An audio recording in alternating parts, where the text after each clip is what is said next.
If you've ever led a team and thought, why are we suddenly arguing about everything? Or why does this group feel stuck, even though everyone is talented? There's a simple framework that actually explains a lot of it. Hi, I'm Mark Murphy, founder of Leadership IQ and the New York Times bestselling author of books like Hiring for Attitude, Managing Narcissists and Blamers, and my newest groundbreaking book on teams called Team Players, the 5 critical roles you need to build a winning team. Now, the framework I want to teach you today is called Tuckman's Stages of Group Development. You'll usually hear it as forming, storming, norming, performing, and later, adjourning. And here's the big idea. Teams don't start out effective. They grow into it. So the problems you're seeing might not be a bad team. They might be a normal stage.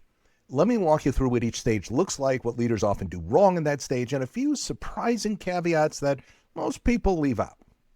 First is forming. Forming is the nice phase. People are polite, they're careful, they're trying to figure out who's in charge, what's expected of me, what kind of group is this? A lot of leaders misread forming as alignment. It's not alignment, it's uncertainty with good manners. In forming, your team needs clarity more than inspiration. They need to know, what are we doing here? Why does it matter? How are we going to work together? And how will decisions actually get made? If you don't give structure here, the team doesn't magically become self-directed. They just become confused, quietly. Then comes storming.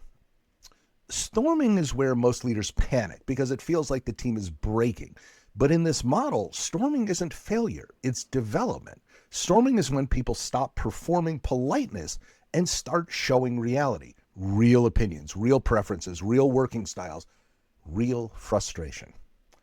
It can look like open conflict, arguments, pushback, side conversations, cliques, or it can look quieter, passive resistance, missed deadlines, people checking out, sarcasm, yeah, sure, in meetings and complaining later. The core of storming is this. People are fighting over 3 things: goals, roles, and control. What are we really trying to accomplish? Who owns what? Who gets to decide? And here's a leadership truth that's uncomfortable. If you shut down storming too hard, you don't create harmony. You create fake harmony. You get a team that looks calm but never truly commits. In storming, your job isn't to eliminate conflict. Your job is to keep conflict from turning personal and to turn it into clarity. You're coaching the team to disagree about ideas without attacking people. You're reclarifying roles and decision rules, and you're constantly pulling people back to the shared mission, because that shared mission is what keeps storming from becoming a permanent civil war.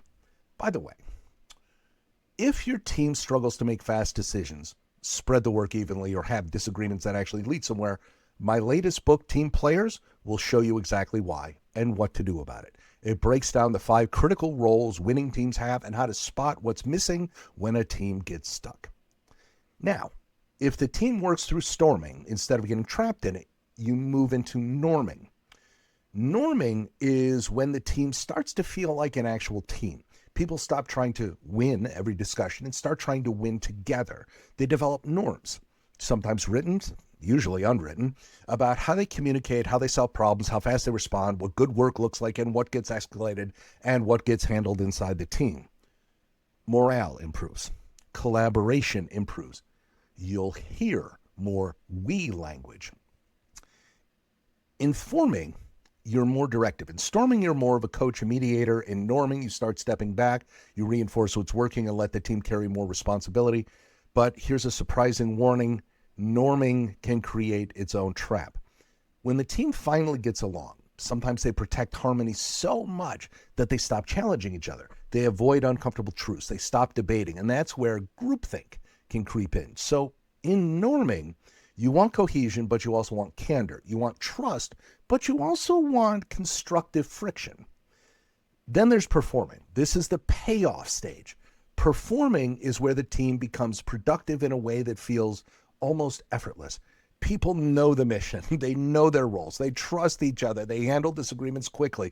Decisions don't take forever. Work moves. And you see a different kind of behavior here. Flexibility.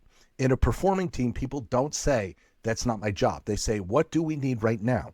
They adjust, they support, they fill gaps without drama. And again, your leadership posture changes. In performing, if you micromanage, you actually slow them down. Your job is to remove obstacles, protect the team from unnecessary outside interference, and keep the team resourced and aligned with stakeholders.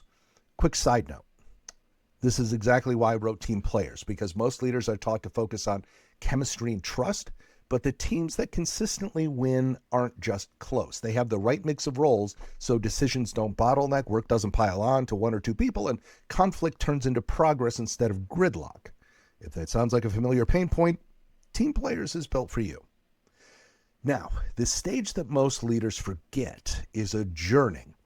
Tuckman's original model had 4 stages, but later work added adjourning to describe what happens when a team finishes its mission and breaks apart. This matters a lot more than people think. Teams don't just complete projects. People complete relationships and identities. Especially if the team was high performing, there can be pride and relief, and also a real sense of loss. So adjourning is about closure.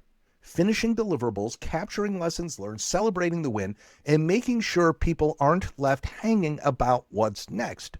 Now, let me give you the surprising stuff that makes this model way more useful and also keeps you from overusing it. First, teams don't always move through these stages in a clean, straight line. A team can be performing and then suddenly go right back into storming if something major changes. New leader, new team member, scope change, crisis, reorg, you name it.